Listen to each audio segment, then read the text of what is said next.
ណាខោអាវខ្មៅរបស់ឯងកុំប្រាប់ថាយកទៅបោះចោលលាក់អាវខ្មៅស្អីគេពូ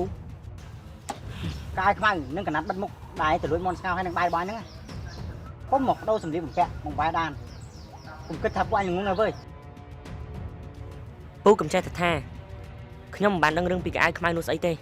ខ្ញុំមិនតែមកពីដើរលេងចុងភូមិមែនណាក្នុងភូមិនេះអ្នកណាមិនដឹងថាឯងចោលគ្រាន់តែគេចាប់កំហុសមិនបានលើកនេះលួចចំពួកយើងមិនឲ្យរួចខ្លួនទេវិញមែនទេរួចចុះពួកលោកបងមានភ័ស្តុតាងអីមកចោទកូនខ្ញុំថាជាចោលអត់មានទេបើអត់មានទេលោកបងស៊ុននិងលោកសាមឯងនេះឈប់មកចោទកូនខ្ញុំថាជាចោលទៀតទៅប្រយ័ត្នខ្ញុំទៅប្តឹងលោកមេភូមិណា